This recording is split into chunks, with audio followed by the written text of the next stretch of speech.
Doncs us he posat aquí la normativa, no és tota la normativa, ni molt menys, de formació professional. Al llarg de 20 anys s'han anat desplegant molts reals decrets, però us he posat o bé les més rellevants o bé les normatives més actuals que expliquen una mica els canvis que estem veient en els centres de formació professional. Com us comentava, és bastant significatiu i rellevant el traspàs de competències en matèria de formació professional que ha fet el govern, traient part de les competències que tenia el Ministeri de Treball en matèria de formació per l'ocupació i passant-les al Ministeri d'Educació i Formació Professional, amb una reestructuració interna considerable i no traspassant totes les competències en matèria de formació professional, sinó part d'elles, especialment aquelles que fa referència a la formació de les persones que estan en atur i amb l'acreditació de competències. És bastant rellevant també el Reial Decret d'Acreditació Permanent de Competències, que és una petició històrica de Comissions Obreres que fos un procediment permanent, gratuït i fos únic, perquè fins ara hi havia dos procediments. Hi havia el procediment d'acreditació laboral i l'acreditació acadèmica. I és bastant rellevant també el Reial Decret 62/2022, aprovat, publicat 3 mesos abans de la llei d'FP i depenent de l'anterior llei d'FP del 2002, que flexibilitza els requisits per impartir ofertes d'FP. Això vol dir que treu els requisits, baixa el nivell dels requisits que tenien l'oferta de formació per l'ocupació i permet als centres educatius impartir formació per l'ocupació amb els requisits que tenen a educació, que són menys estrictes. També afecta el personal.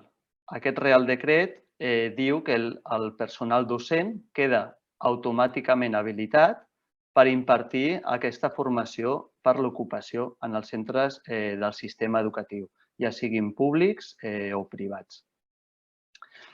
Pel que fa a la llei d'educació, l'OMLOE, us l'he posat per dos temes concrets. En primer lloc, per l'extinció del cost PTFP i, en segon lloc, per la consideració de l'FP com una etapa educativa i la creació i la consolidació també dels cicles formatius de grau bàsica i la seva modificació respecte a l'anterior FP bàsica. Aquí els canvis són l'obtenció de dues titulacions en la finalització dels cicles de grau bàsica.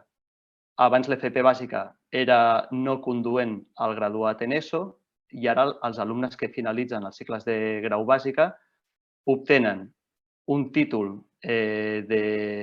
d'auxiliar bàsic, o sigui, un títol d'FP de nivell 1 i obtenen el graduat en ESO amb els 2 anys que cursen el grau bàsic.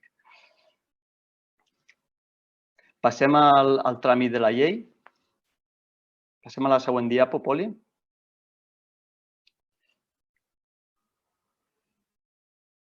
En les consideracions prèvies també us he posat aquests acords que jo crec que són fonamentals per entendre d'on prové la llei d'FP i quins objectius o quines fites tindrà durant el seu desplegament.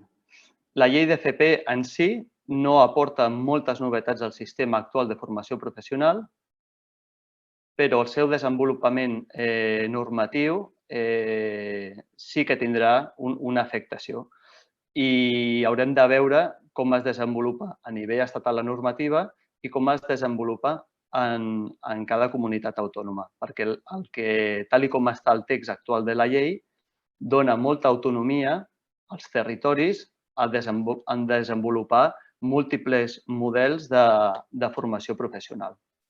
En primer lloc, he mencionat el Pla Estratègic de l'FP, que és un acord de govern amb els agents econòmics i socials per potenciar l'FP, i derivat d'aquest pla estratègic penja el Pla de Modernització de la Formació Professional. El podeu consultar a la pàgina del Ministeri i gira al voltant de 11 eixos i a cada eix desenvolupa uns objectius relacionats en gran part amb l'Agenda 2030 i amb els objectius de desenvolupament sostenibles de la Unió Europea, de transició del mercat productiu en clau de sostenibilitat, amb un context també de necessitats de la població activa de requalificar-se per poder fer front als canvis i a les transicions energètiques i digitals, i té un gran impacte sobre el sistema educatiu. I en tercer lloc us he posat aquesta aliança per la formació professional, que és una aliança entre el govern i els agents econòmics i socials i les entitats del tercer sector per avançar cap a aquest model de formació professional i de requalificació de la població activa. Passem a la següent diapositiva.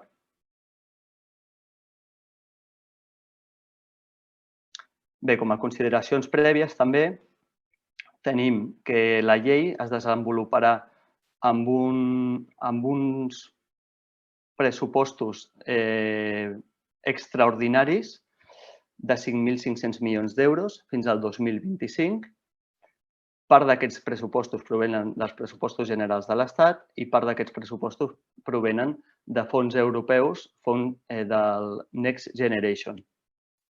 Una de les coses que hem reclamat al sindicat des del principi és que la llei tingués un finançament estable, una memòria econòmica i un pressupost propi per a la formació professional que no depengués d'uns fons extraordinaris, perquè la pregunta és què passarà quan acabi tot això, tota aquesta injecció de diners de la Unió Europea i injecció de diners extraordinaris, si serà capaç el sistema de mantenir tots aquests canvis que ha generat durant aquests anys. La següent diapositiva és el que us he comentat abans, que té un elevat desplegament territorial, la llei. Si la llegiu, en molts dels apartats diu que les administracions educatives regularan un o un altre apartat de la llei i això vol dir que pot ser que hi hagi múltiples models i hi hagi alguns territoris amb desavantatge respecte als altres territoris. És evident que la llei requereix certa flexibilitat perquè cada territori l'adeqüi a les necessitats del seu teixit productiu i de les seves persones, però la llei també hauria d'establir uns mínims per evitar greuges que es donen en algunes comunitats autònomes. Bé, passem a la següent diapositiva. Durant el seu tràmit de la llei va passar primer pel Consell Escolar de l'Estat i va passar pels dos òrgans que té, la permanent i la plenària. En la permanent vam aconseguir introduir totes les esmenes que va fer el sindicat, excepte dues, i en la plenària vam aconseguir introduir més esmenes, però en proporció menys que la primera.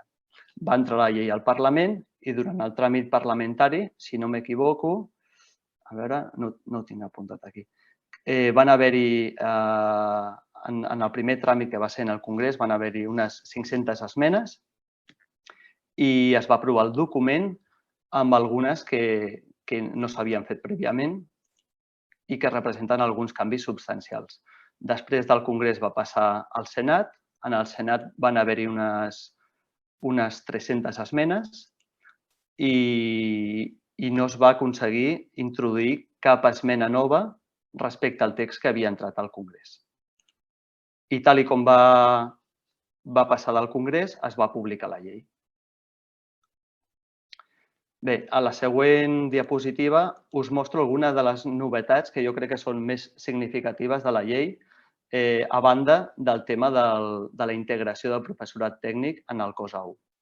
En primer lloc, parlarem de la modificació del registre la modificació del Catàleg Nacional de Competències Professionals i la creació de registres.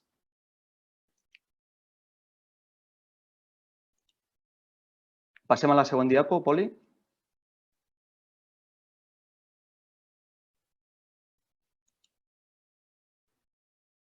Bé, fins ara teníem un catàleg nacional de competències professionals, a part de tenir un catàleg aquí de competències professionals propi, aquí a Catalunya, i aquest catàleg la llei el modifica i passem de tenir qualificacions professionals a denominar-les estàndards de competència.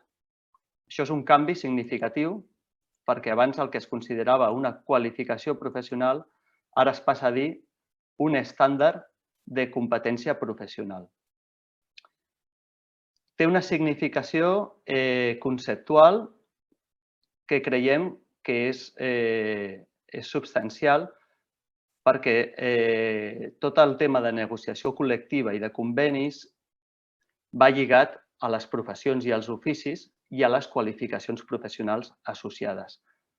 Ara es disgrega una mica i es creen múltiples qualificacions professionals d'un rang inferior que s'anomenen estàndards de competència professional, que el que fa la llei és permetre que els cursis parcialment i els puguis acumular perquè cadascú vagi fent la seva trajectòria i el seu itinerari professional i els vagi acumulant. Per què? Doncs perquè tenim aquí un greuge en quant a la formació de les persones que estan treballant en actiu. La meitat de les persones que estan en actiu no tenen acreditada la seva qualificació professional.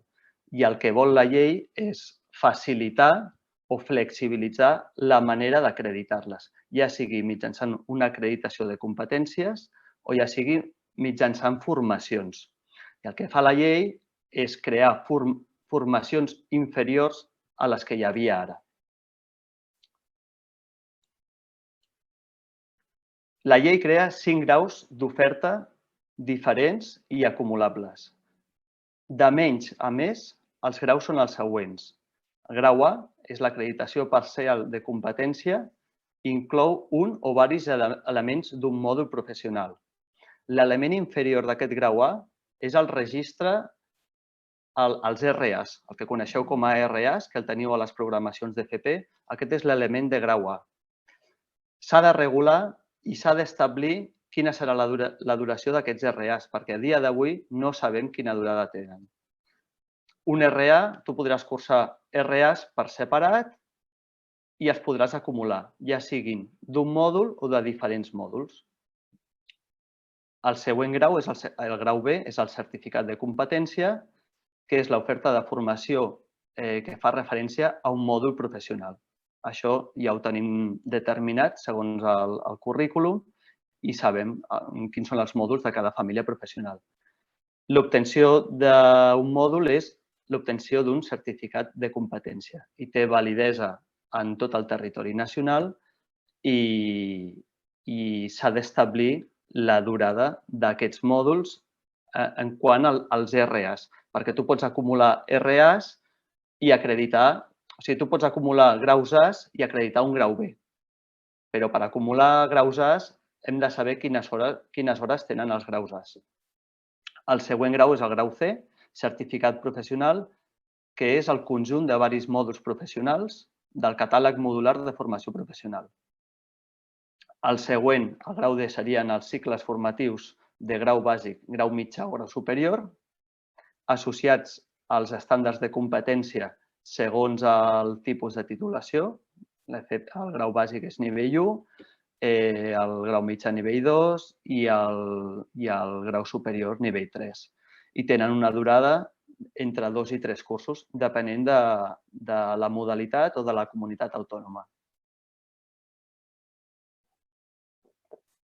I el grau E fa referència als cursos d'especialització que ja fa un parell d'anys que es van desplegant per tot el territori nacional i oscil·len entre 300 i 900 hores, depenent del territori. i són de nivell 2 o bé de nivell 3. Bé, passem a la següent diapositiva.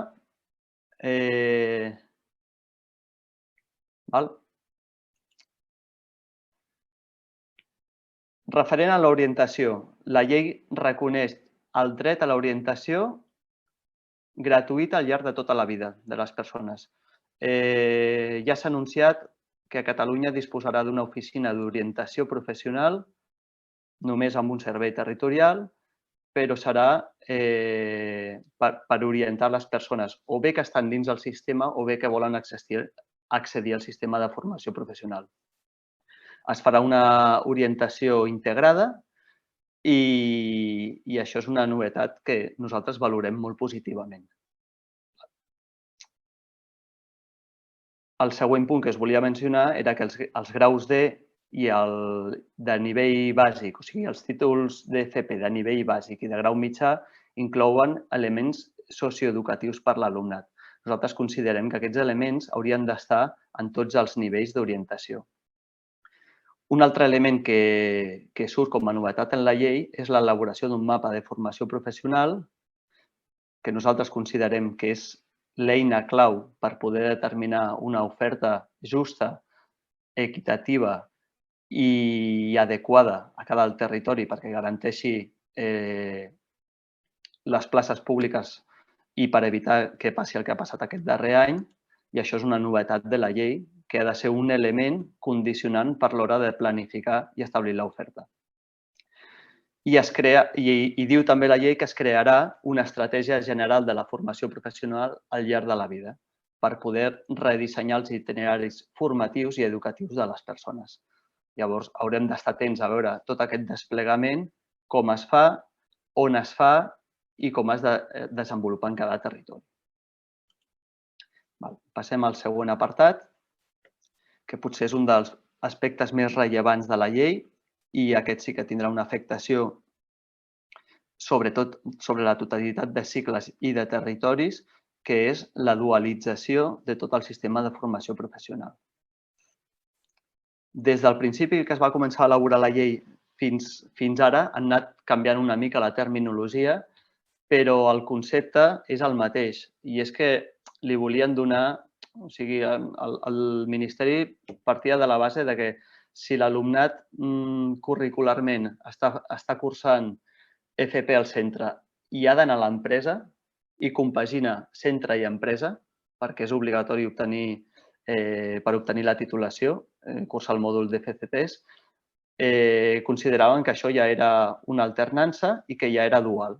Per tant, passem d'un dia per l'altre a considerar que tota l'FP que es fa té caràcter dual.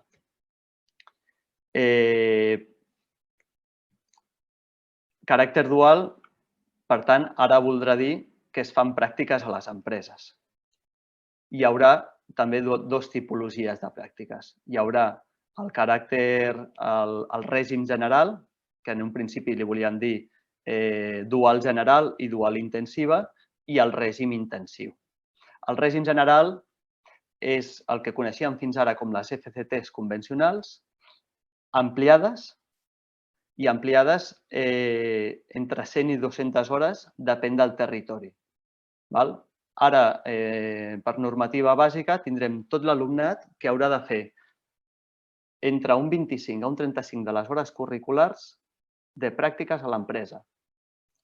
I l'empresa haurà de participar en un màxim del 20% dels RAs de cada titulació, sense contracte, i en principi això haurà de ser amb cotització a la Seguretat Social i a l'atur, perquè està en l'acord de pensions.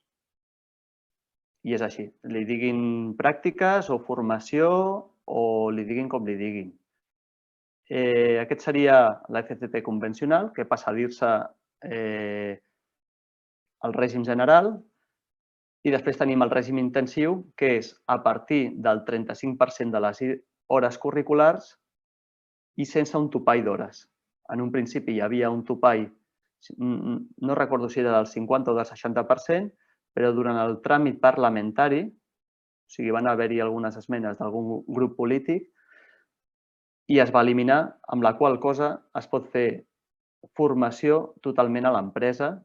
El 100% de la formació es pot fer a l'empresa amb més d'un 30% de participació de l'empresa en els resultats d'aprenentatge i amb contracte laboral. Aquest contracte laboral serà obligatori, però serà obligatori amb contracte a partir del desembre del 2028. Aquesta va ser una altra de les esmenes que va entrar durant el debat parlamentari a última hora i bé, deixa a l'aire que ho arribem a veure. Per tant, tenim que la llei augmenta considerablement les hores a l'empresa.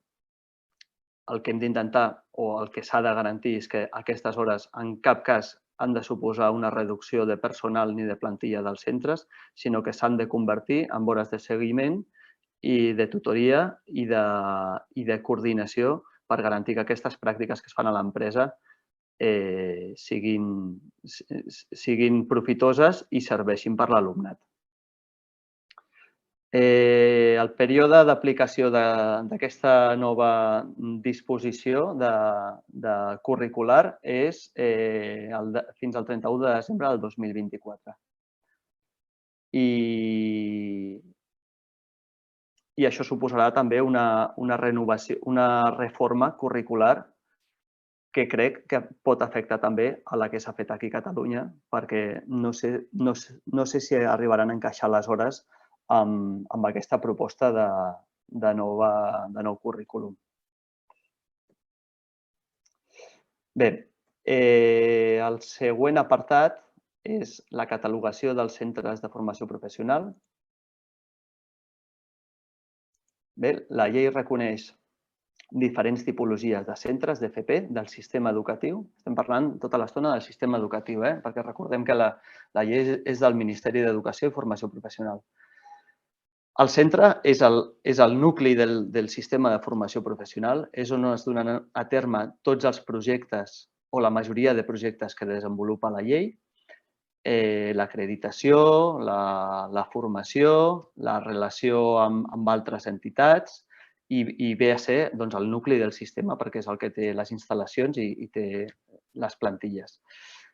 Respecte a les categories de centres, es mantenen les que hi havia fins ara, els centres convencionals de titularitat pública, privada, els centres de referència nacional, els centres integrats, tant un com els altres s'han desplegat en quasi tots els territoris. Recordem que aquí el primer centre integrat és el que s'ha fet ara, s'ha fet la seva concessió a la UPC, que serà el Centre Integrat d'Automoció de Martorell. I apareixen en la llei noves tipologies de centres sense regular i que haurem d'estar atents a veure aquests centres que no es converteixin en centres ni elitistes ni centres que acaparin gran part dels recursos, que són els centres específics i els centres d'excel·lència. Creiem que aquesta nova denominació, sense una regulació prèvia, pot entrar en conflicte amb els centres, amb les catalogacions dels centres ja existents, perquè moltes de les funcions d'aquests centres es podrien veure o bé duplicades o bé envaïdes per aquests nous centres. Respecte al desplegament en els territoris s'ha fet d'una manera irregular, perquè a Catalunya no hem tingut centres integrats i centres de referència nacional del sistema educatiu crec que no n'hi ha hagut cap. I si hi ha hagut algun, ho ha deixat de ser i ara està per tornar-ho a ser. Haurem d'estar atents i atentes també a la normativa de regulació d'aquests centres, perquè en altres territoris s'ha donat el cas que algun d'aquests centres, donada la seva autonomia de funcionament, hi ha greuges dins el propi centre amb el funcionament diari i amb el personal i s'haurà d'estar també atent a l'assignació de recursos que no siguin acaparats per centres que puguin fer més projectes als que no poden arribar altres centres que tenen altres tipus o bé de personal, o bé de projectes, o bé de problemàtiques. Bé, el següent apartat, la següent diapositiva, fa referència al professorat. La llei, en diversos apartats, fa menció a la necessitat de formació permanent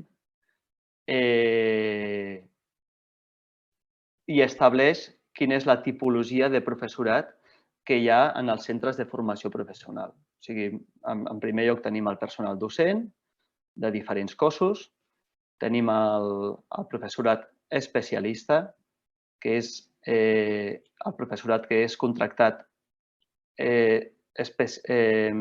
esporàdicament per cobrir certes necessitats que no les pot cobrir el personal docent en plantilla.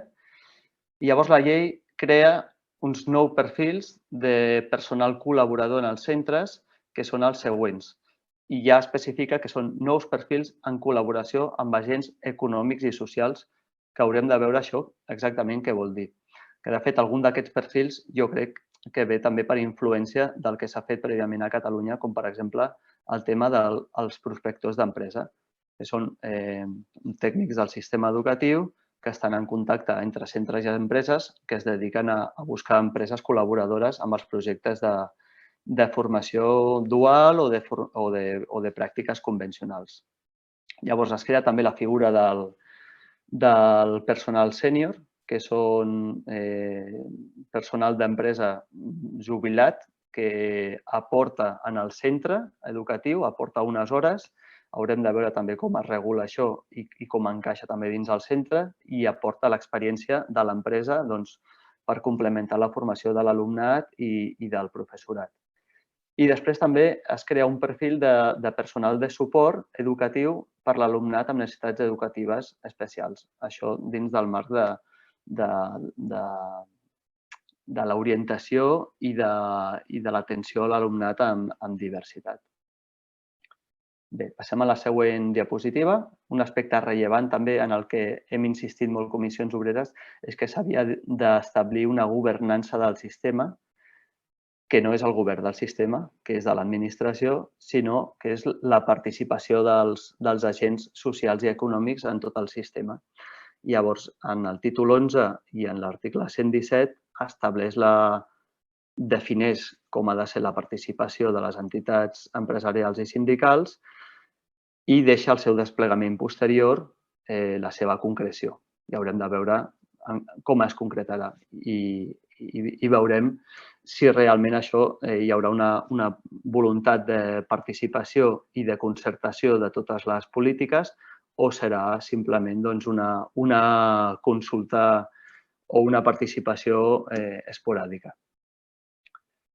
Aquí nosaltres també insistirem molt en la importància dels consells territorials pel que fa a la prospecció i a les necessitats territorials, perquè entenem que són els òrgans de participació que coneixen millor els municipis i les necessitats.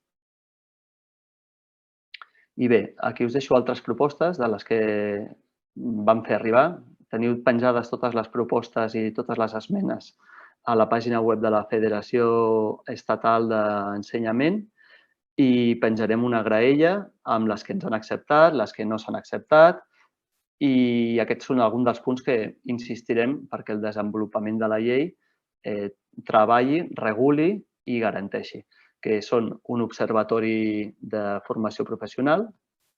De fet, creiem que és necessari que hi hagi un observatori públic de la formació professional com a instrument d'anàlisi, de monitorització i de seguiment de les necessitats territorials i de transparència per poder avaluar i analitzar les polítiques que es fan en matèria de formació professional.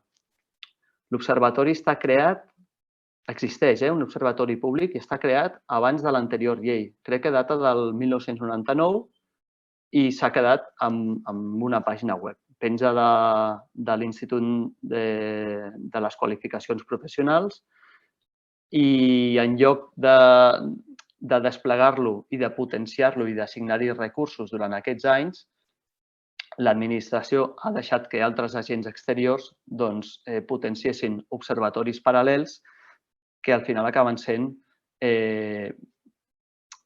elaborant informes que són molt complets i aporten molta informació i molta documentació i moltes dades, però no deixen de ser de part.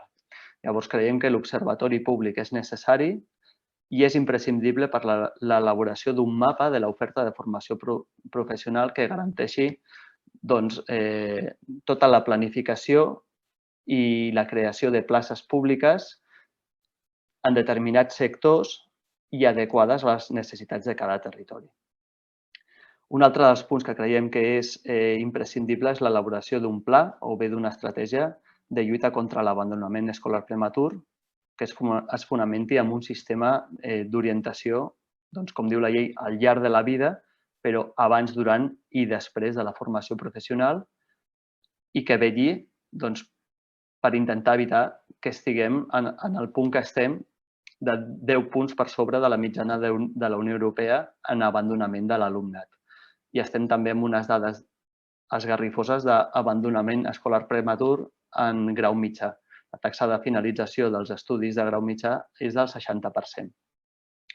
Creiem que, segons titularitat, segons família professional i segons la modalitat formativa, aquesta taxa de finalització pot descendre encara més. Creiem també que és necessari elaborar un pla contra la bretxa de gènere professional degut al biaix de gènere que hi ha en determinades famílies professionals i que estigui també tant el pla contra l'abandonament escolar prematur i el pla de lluita contra la bretxa de gènere professional haurien d'estar marcades dins una estratègia permanent d'orientació amb l'assignació de recursos necessaris pels centres. I llavors, aquestes són a grosso modo les propostes principals que hem fet arribar, però la llei és una llei extensa i que haurem d'analitzar en detall el seu desplegament, que creiem que començarà ara, tot just després de la seva aprovació, i s'anirà desplegant al llarg dels propers anys.